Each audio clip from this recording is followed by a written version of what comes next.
Hello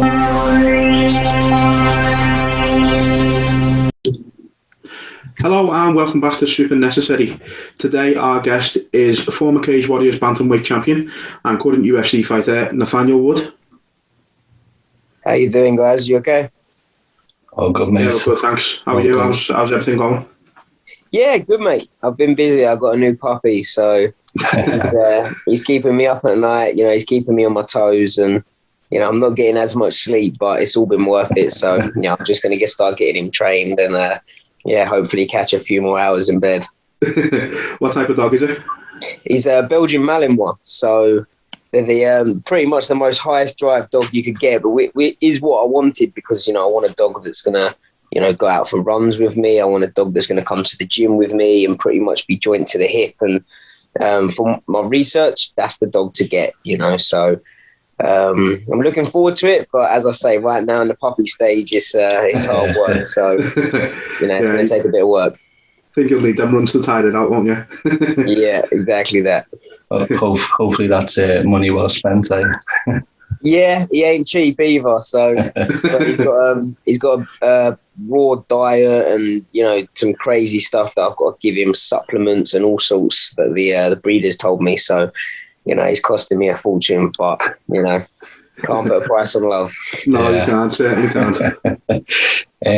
So to start off then, so straightforward, how did you get started in combat sports? It's a funny one for me because most people, you know, have a kind of real sort of story behind it and how they got into fighting, you know, whether they was bullied or whatnot. And for me, before I even walked in the gym, I said, I don't want to be on a building site anymore for the rest of my life. I want to be a sportsman. And I think I was 15 or 16 and I thought, you know, there's not many sports you can start at that age and make a career out of. You know, if you're a footballer by the age of 16, you better be good. And, you know, I think pretty much for any sport, that's the same case. And MMA at the time, I was a fan of. You know, I was watching the UFC and watching the likes of Demetrius Johnson, Brad Pickett, who's now my coach. And, you know, they were saying that they didn't get started until their 20s. And, you know, I just kind of done the math and thought, right, I'm 15 years old now.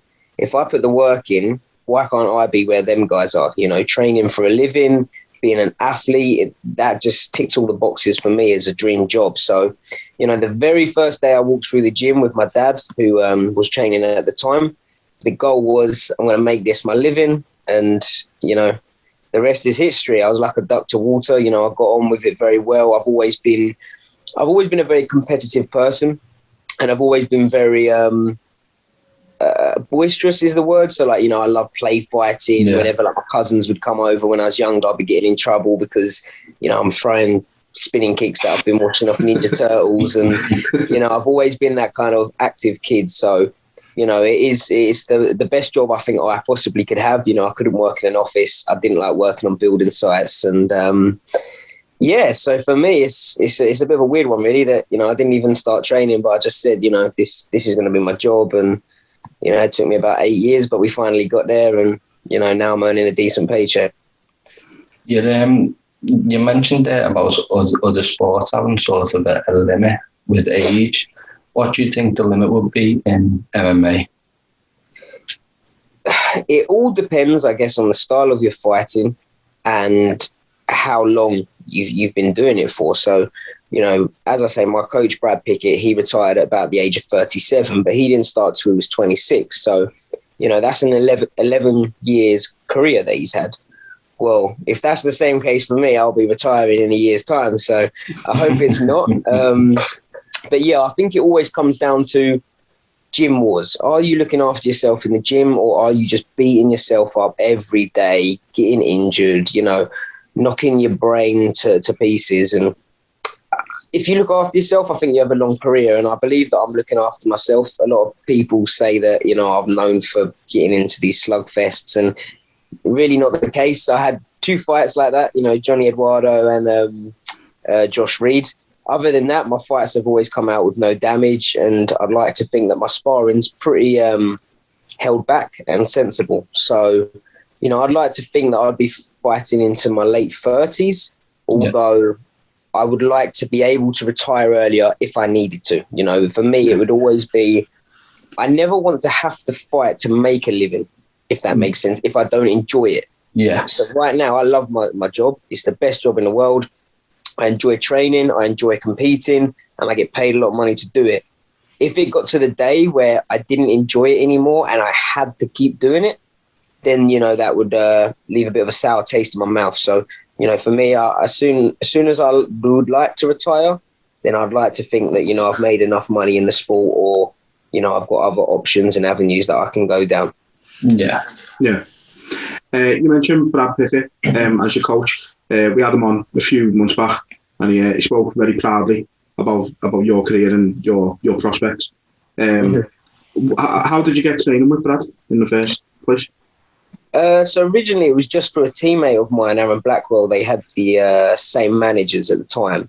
So it was one of those, do you want to go and do a bit of sparring with a few other guys? And, I heard Brad Pickett was going. So I was like, right, I'm going to go down there and just fanboy him. And, if I can, try and beat him up and show how good I am and that kind of thing. But we went down and I just introduced myself. And at the time, he was training at a gym in North London and I'm South London. And Brad had just moved around the corner from me. So he said, look, if you want to jump in the car with me, come along. I'm happy to give you a lift. And, at the time I couldn't really afford to get on the underground. So, I jumped in with Brad every day and yeah, the rest is history. I've never met a guy who's now 40 years old and has the same brain age as me. The guy's still young at heart. He's still a kid. And, if anything, he's probably more immature than I am. So, we get on like a house on fire. And, it's been a good few years of knowing Brad so far. So to kind of go off that then, how important has he been, not just in your career, but in your life, basically?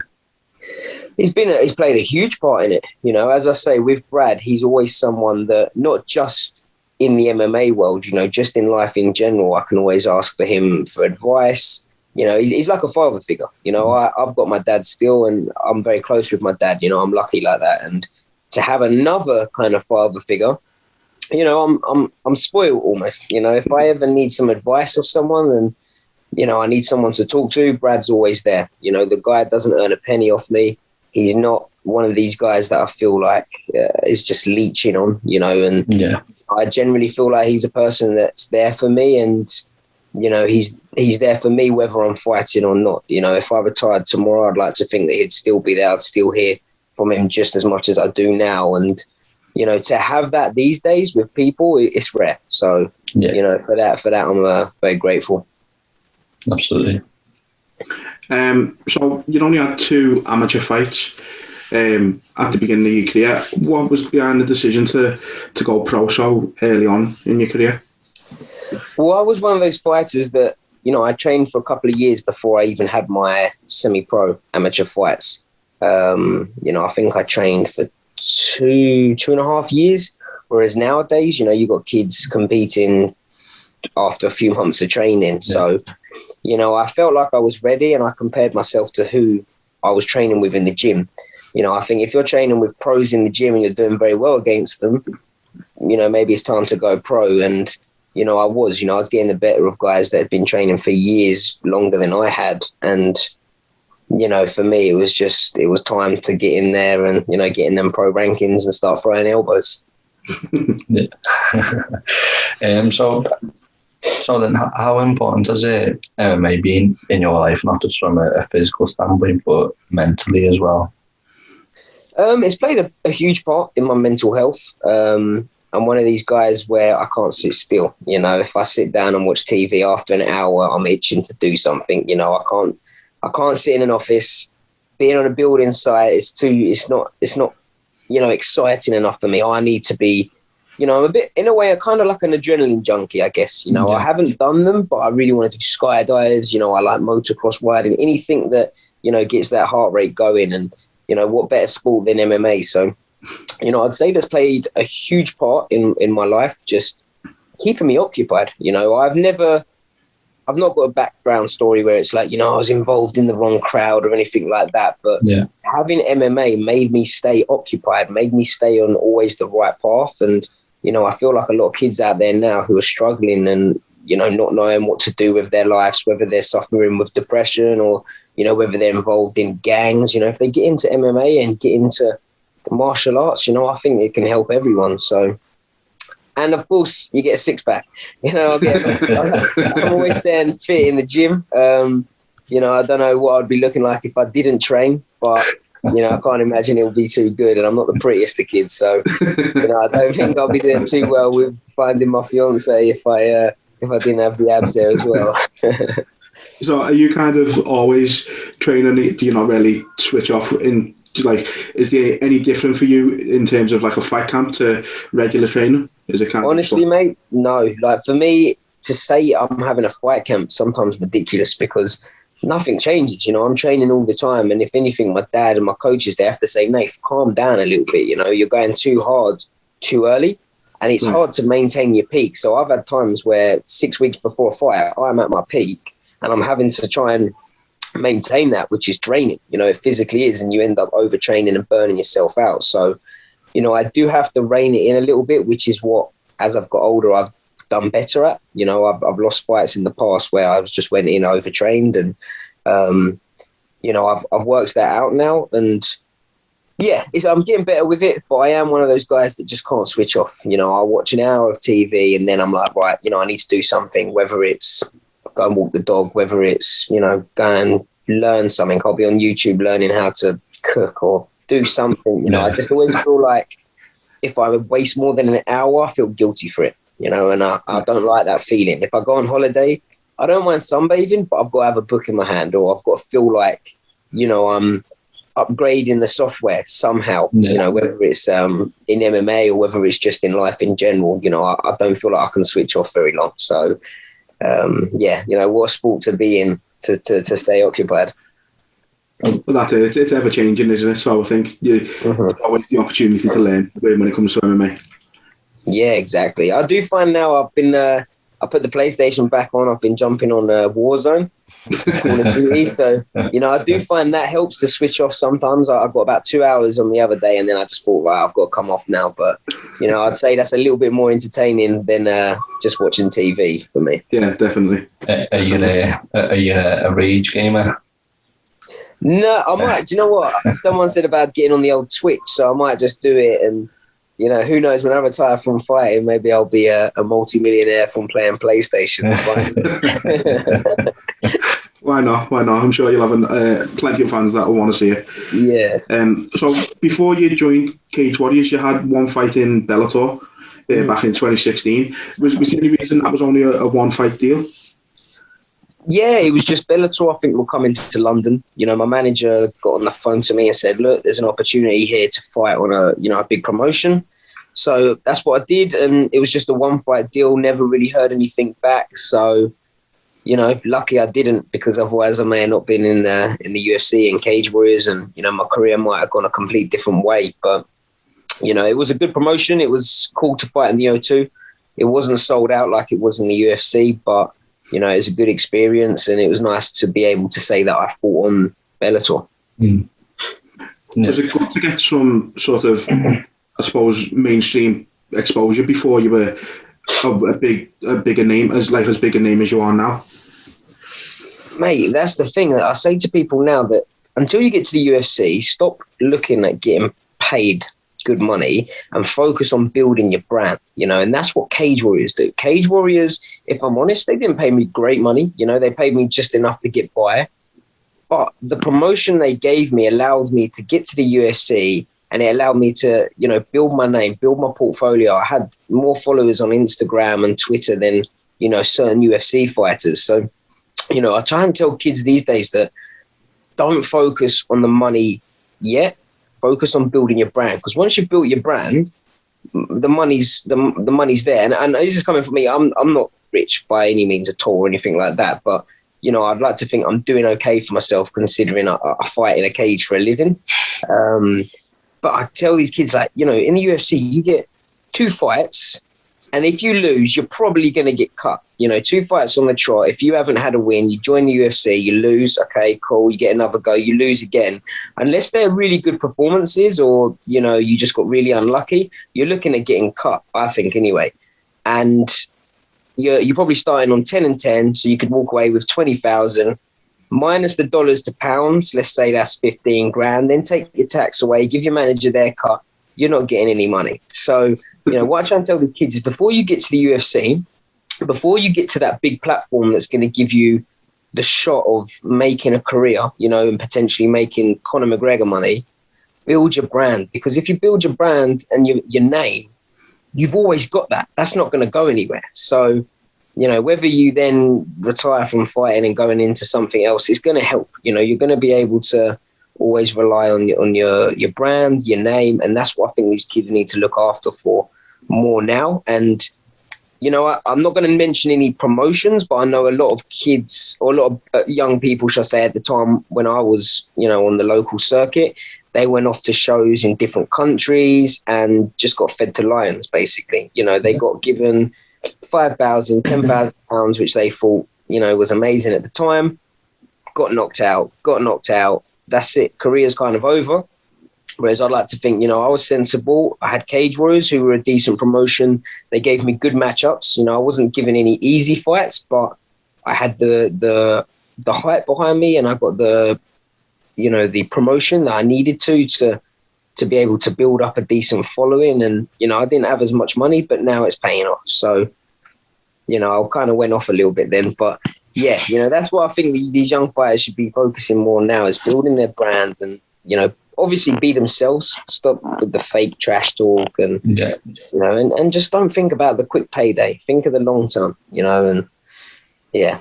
As I say, I kind of went off a little bit then. That was a great answer, to be fair. Lovely. So obviously you were the champ in Cage Warriors. Can you just talk what that moment was like, having that belt put around you? It was an amazing feeling. To be classed as a world champion is, it's something special. But the most special thing was the crowds, in the O2 Indigo in my hometown. I think it only held about 2,000, should we say, maybe 2,500, but they were packed. The crowds were unbelievable every time. And my 3 fights on Cage Warriors at the O2 Indigo were all finishes in the first round. So, the crowd always went crazy. The fights went viral. And, I will always remember the Cage Warriors days for the rest of my life, 100%. You were obviously still champ when you signed with the UFC. Was there any temptation to stay with Cage Warriors at all and carry on defending the belt? No, personally, because, I felt like I was ready. I was ready to go to that next stage. I had actually got offered a fight in the UFC before my last Cage Warriors fight. But at the time, I just signed my bout agreement with Cage Warriors. So it would have been a little bit of hard work, to get out of that. So I'd already committed myself. And the fight that the UFC offered me, I think, was on about 5 weeks' notice. So it was, even though I'm always fit, I'm not always ready to make weight. That's a big one. So for me to make weight on 5 weeks' notice, it's not easy. I'm fit, I'm ready to fight, but there's not always the chance I'm going to make weight. So, I made the right decision and thought, no, I'll finish my fight that I've agreed to on Cage Warriors. It was a bit of added pressure because, if I'd lost that fight, that contract would have been ripped up. But, obviously I got the win. I got it in about 40 seconds via knockout. And, I knew then it was like, the time's right now to get into the UFC and, the rest is history. Yeah, definitely. So can you talk a bit about that transition from Cage Warriors to UFC? How smooth is that going from the one organisation and being where you were to the UFC and going into that higher competition?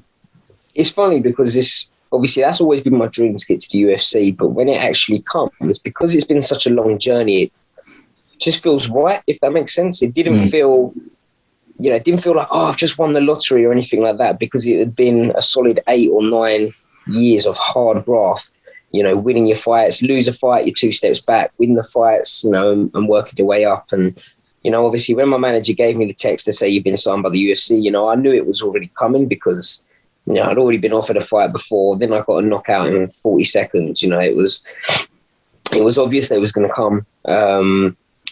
So yeah, going into the UFC, the thing that I would say was different was compared to Cage Warriors is you're now the fish in a big pond.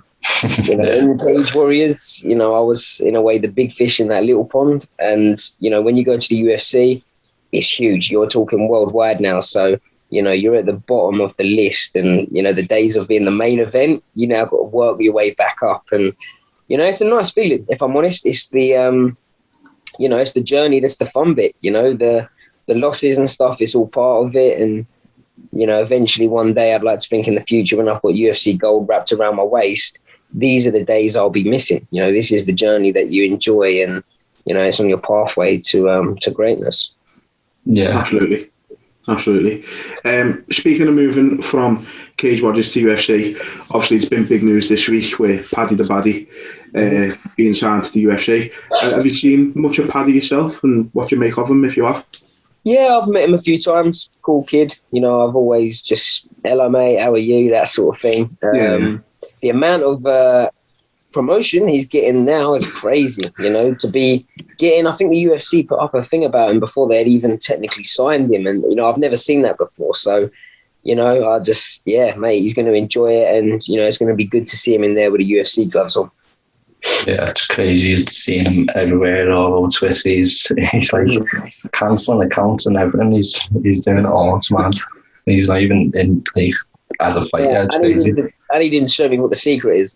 If I thought I was good at that marketing myself, mate, he's smashing it. So, yeah, fair play to him, fair play. I've never seen anything like it from a new signing, but he's got that self-belief that you need, I suppose, to be a top UFC fighter.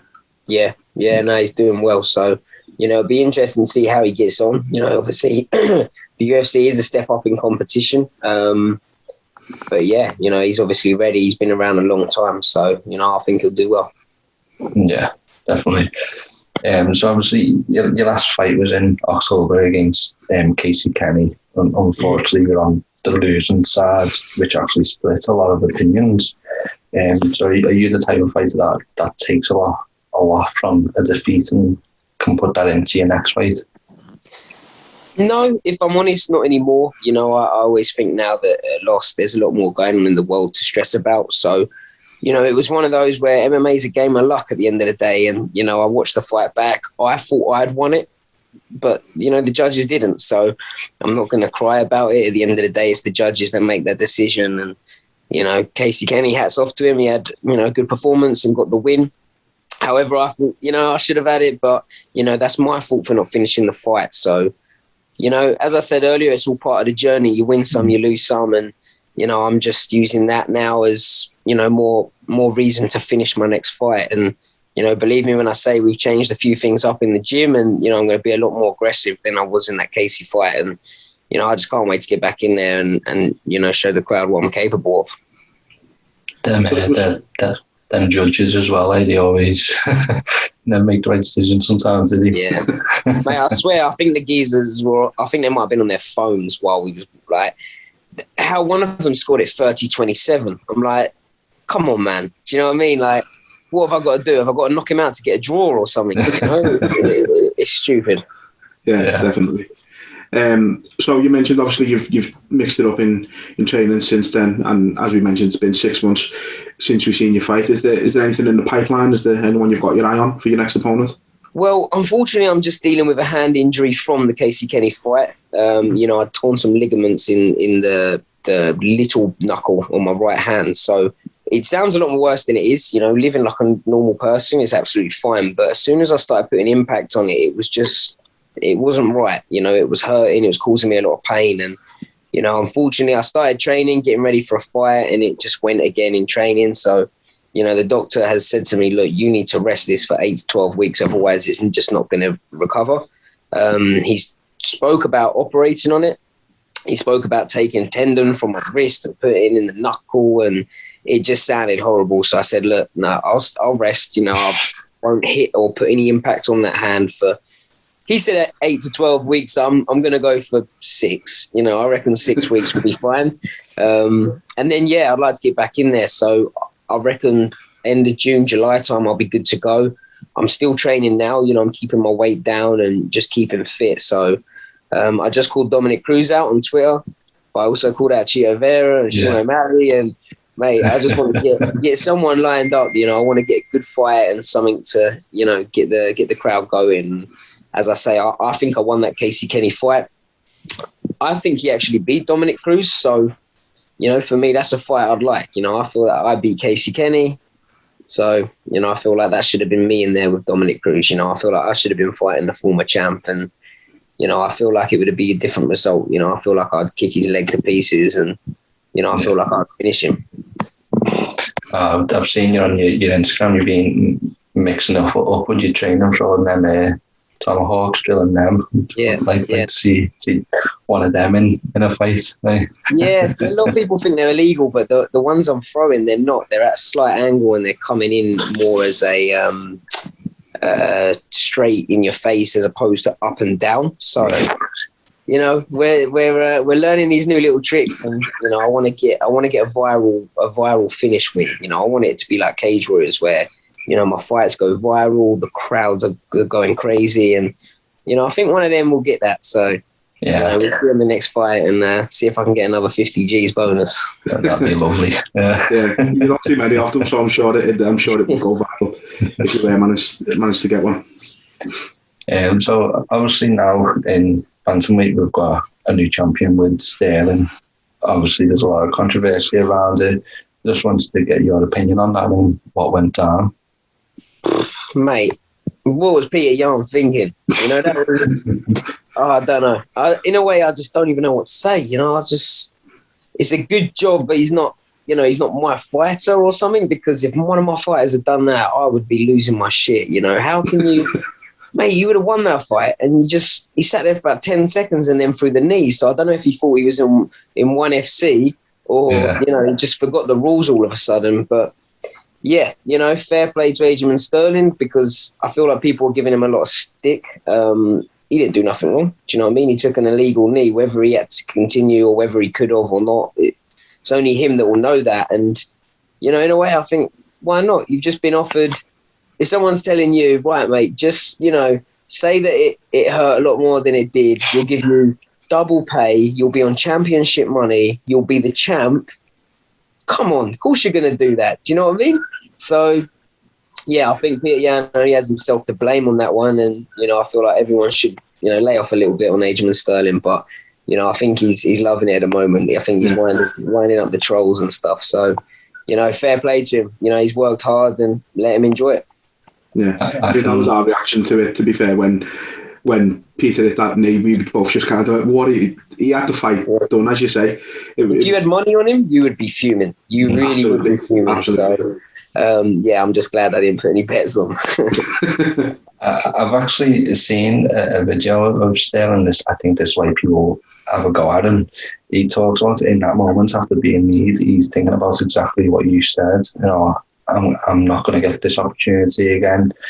So do you think he not overplayed that part of receiving the knee, but after he was able to do the interview and everything, do you think he overplayed it a bit? Yeah, I don't think I don't know. I think that he could have continued if he really wanted to. But in a way, I do think, why should you? I don't think the UFC should have even given him the opportunity to continue, because he may have not been concussed from that knee, but it might be the next shot that puts that little extra bit of damage in that does cause some serious damage. So, a lot of fighters are too tough for their own good. So, I know for myself, if I was fighting, being in there, that adrenaline rush, I'd be like, no, I just want to carry on. I want to carry on. And in a way, I'd rather someone say, no, do you know what, Nate? Like, don't. You just took a bit of a nasty knee there, mate. And, you need to look after yourself. At the end of the day, you want to have a nice, long life. You want to be able to play with your kids and, take them out and play football and stuff. And, I don't want to be like mangled up on the sofa because I've took too many head traumas. I want to be fit, healthy, and enjoy my life. So, I do think that, he made the right decision. Yeah. Yeah. You mentioned earlier about cutting weight and things like that, and you're not always quite ready to make weight. And we had Julia Avila fighting at the weigh-ins a couple of weeks back. Yes. What's your opinion on sort of weight cutting? Obviously, you've got the likes of ONE that don't allow cutting weight. Do you think the limit of weight classes should be raised slightly to make it easier, or should it all be on the fighters, do you think? It is such a hard one because I do think at the end of the day, it's down to the fighters. How much weight do you think you can lose? Be sensible, have the right coaches around you. But I think if you did the weigh-ins on the day, that would, for me, it would do better, because like when I was semi-pro, I did weigh-ins on the day. I wouldn't cut any weight. If my opponent does, mate, he's gonna lose out, because you can't rehydrate. You can't put that energy back in. You're going to get knocked out with a jab, but then it makes my life easier. But then other fighters I know will still try and cut weight on the day, and then it's even more dangerous for them. So it really is a hard one. I know ONE FC, I think, are doing the health checks on the week, so you can't dehydrate yourself. But yeah, it does suck. I think that is the most dangerous part of the sport. It is, for me, the hardest part. I could fight every week if it meant that I just had to fight and not cut weight. But unfortunately, I haven't got the answers. I don't know what could be a safe way, other than, you're always going to find a fighter that's going to want to push it that little bit more. As I say, if we did weigh-ins on the day, you're going to have someone that says, oh, I can cut 2 kilos on the day and be fine. And then eventually you've got people cutting, ridiculous amounts of weight, and all for an advantage. So, it's a shame. But yeah, I don't know. Maybe they do, like what ONE FC are doing, where you check on the week and the fighter has to maintain, or maybe they're not allowed to put on a certain amount of weight on fight day. So if I cut down to 61 kilos on fight day, I can't go up past 66. Then I'd be inclined not to cut as much water weight and therefore go up a weight class. But yeah, I'll let the boss Dana White decide that one. And so the next question then, we're just seeing being a whole fighting championship has introduced a pension scheme for the fighters. Okay. You were talking about looking after yourself in the long term. Do you think that that would be something you'd like to see in the UFC and organisations? I didn't even know they were doing that. But hell yeah, if I can get a... Oh, sorry, boys. That's just saying my battery's low. Yeah, if I can get a pension, then yeah, count me in. Definitely, yeah. I suppose I get your opinion on that, but it'd be good for the fighters, You're putting yourself through all that. It'd be nice to have a reward at the end, I think in our sport, it's so new that there's, every other sport in the world, I think, earns probably more money than we do. And I think we have the toughest sport by far. We have the hardest sport there is. We're not just, boxing, tough sport, but you just box. That's all you do. With us, you get punched, you get elbowed, you get kicked, you get your arm snapped off, you get your leg, your knee twisted. There's so much more damage and risk that we can take. I think we should get more for it. But I'm not saying that's down to the UFC to do it, because UFC pay me a hell of a lot more money than any other promotions are going to pay me. And they've given me the ability to be able to get a mortgage. I'll be able to have kids now and, know that they're going to be financially stable. And, there's not many other promotions in the world that are going to do that for you. So, I'm not saying it's their job to provide, I guess, a pension. But, yeah, if someone out there is willing to do that, then, count me in. Yeah. So we've got a couple of questions from a couple of our listeners on Twitter. Yep. So Chris from Unmatched MMA would like to know who your dream opponent is and how you see yourself matching up against them. It's got to be Conor McGregor, just because I want that not 50 G's now. I want way more than that. I want the red panty now.